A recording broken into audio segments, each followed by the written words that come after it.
waxaa laygu eedeeyey inaan bedelay jidkii ay ku socotay taariikhda, ayuu yidhi, sida uu tabiyey wargeyska New York Times. Isagoo hadalkiisa sii wata ayuu yidhi, laga yaabaa inaan bedelay jihadii ay u socotay taariikhda, jihadaas oo haddii aanan bedelin sababi lahayd in dagaal loo adeegsado hubka atoomiga u dhaca intii lagu guda jiray 50kii sano ee lasoo dhaafay.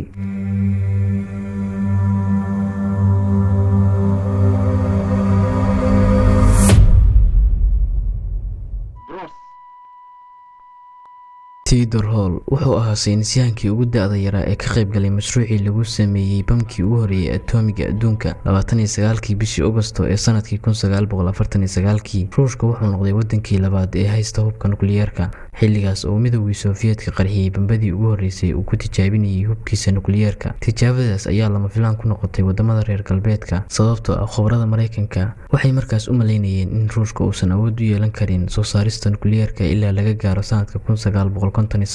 balse arrinta la yaabka leh waxay ahayd in saynisyahan u dhashay Mareykanka oo lagu magacaabi jiray Theodore Hall uu ahaa qofkii Ruushka ka caawiyey inay nukliyeer u samaysato si fudud, isagoo u gudbiyey macluumaad xasaasi ah. Theodore Hall ma ahan muwaadinka keliya ee Mareykanka ah ee cadowga siiyey sirta nukliyeerka, laakiin waxaa sheekadiisa khaaska ka dhigay waa inuu noqday qofka keliya ee sidaas sameeyey haddana baxsaday. Sidee ku noqday jaajuus saynisyahankan ku dhashay magaalada New York? Mawduuca intaanan u gudagelin, waxaa kaa codsanaynaa inaad ku soo biirto kanaalka, like-na saarto muuqaalka, sababtoo ah waxay noo noqonaysaa hore socod. Mahadsanid. Sofiyeetka waxay bambadii ugu horreysay ee nukliyeer ah ku qarxiyeen fagaare hubka lagu tijaabiyo oo ku yaala dalka Kazakhstan. wax si iskiisa u dhacay ma ahayn in bambadii nukliyeerka ee Ruushka tijaabiyeen ay noqotay mid leh awoodii ay lahayd bambadii lagu magacaabay Nika buuran ee uu Mareykanka ku qarxiyey magaalada Nagasaki ee dalka Japan taariikhdu markay ahayd 9kii bishii Agoosto ee sanadkii 1945. hase yeeshee xog aad u culus oo ku saabsan sida bambadaas loo sameeyey ayaa loo gudbiyey Midowgii Sofiyeet, waxaana macluumaadkaas bixiyey nin ka tirsanaa dadkii ka qaybgalay mashruucii lagu farsameeyey nukliyeerkii ugu horreeyay adduunka uu Mareykanku soo saaray. bambadaas samaynteeda waxaa Mareykanka gacan ka siiyey dalalka Ingiriiska iyo Kanada. mashruucaas wuxuu ahaa mid sirtiisu ay culus tahay sida laga soo xigtay warbixin uu daabacay sanadkii 1945 wargeyska Life Magazine. rag aad u tiro yar oo 10 ruux ah ayaa ogaa micnaha mashruucaas uu ku saabsan yahay. mid ka mid ah raggaasna wuxuu ahaa Theodore Hall.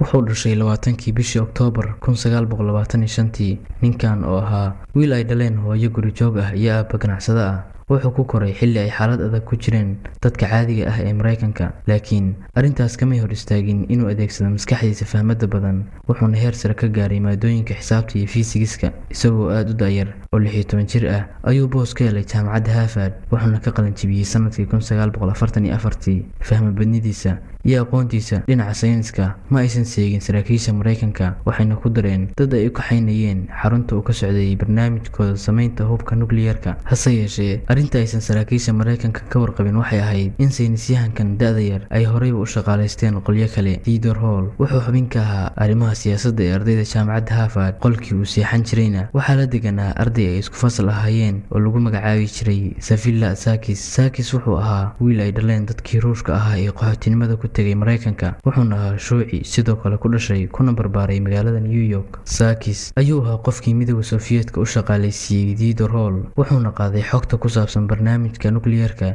ee uu soo gudbin jiray Theodore Hall.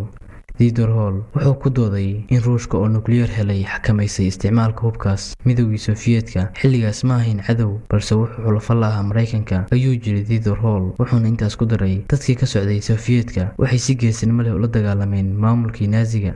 khasaare nafeed oo aad u weyn ayaana ka soo gaaray geesinimadii ay sameeyeen. waxaaba suurtagal ah in ay guuldarro ka badbaadisay reer galbeedka. mashruucii lagu sameeyey hubkii ugu horreeyay ee nukliyeerka ayaa sirtiisa aad loo ilaalin jiray. Hall wuxuu macluumaad kale oo dheeraad ah ka siin jiray tiknoolajiyad kasta oo laga gaaro farsamada hubka nukliyeerka, gaar ahaan hubka ay ku jirto maadada khatarta badan dhalisa ee loo yaqaano plutoniumka. bambadii uu Mareykanka ku dhuftay magaalada Nagasaki ee dalka Japan waxay ka samaysnayd maadada plutoniumka, waxayna ka duwaneyd bambadii lagu dhuftay magaalada Hiroshima taasoo ka samaysnayd maadada uraniumta. howlgalkii lagu raadinayay qofkii sirta bixiyey sanadkii 1950kii, Theodore Hall oo shahaadadiisa PhD-da ka diyaarinaya jaamacadda Chicago ayaa albaabka u soo garaaceen ciidamada FBI-da Mareykanka. fariin qoraaleed loo qoray qaab sir ama sarbeeb ah oo la helay ayaa lagu ogaaday inuu la shaqeeyo Ruushka.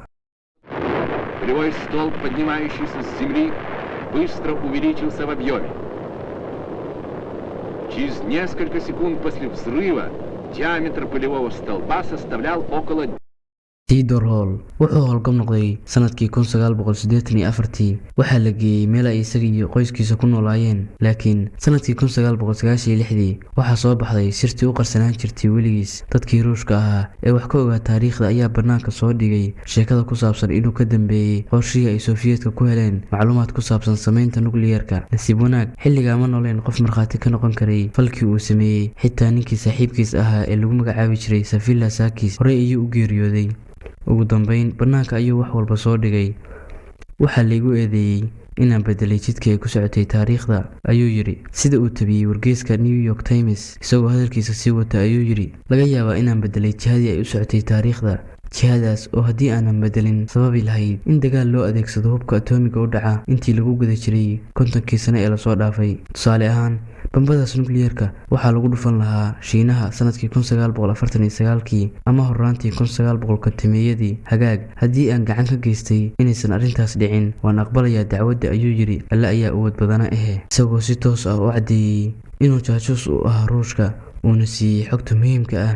Ma jirin weeraro loo adeegsaday nukliyeer oo dhacay wixii ka dambeeyey kuwii laga geystay magaalooyinka Hiroshima iyo Nagasaki 75 sano ka hor. Theodore Hall wuxuu cudurka kansarka u dhintay sanadkii 1999 wuxuuna qabriga galay isagoo aaminsan inuu arrintaas sabab u yahay. Intaas ayaynu kusoo gunaanadaynaa muuqaalkan oo aan uga hadlaynay sidii uu ku helay Ruushka hubka nukliyeerka. Haddii uu ku qanciyey muuqaalkan, like saar kuna soo biir kanaalkan. Wassalaamu calaykum waraxmatullaahi wabarakaatuh.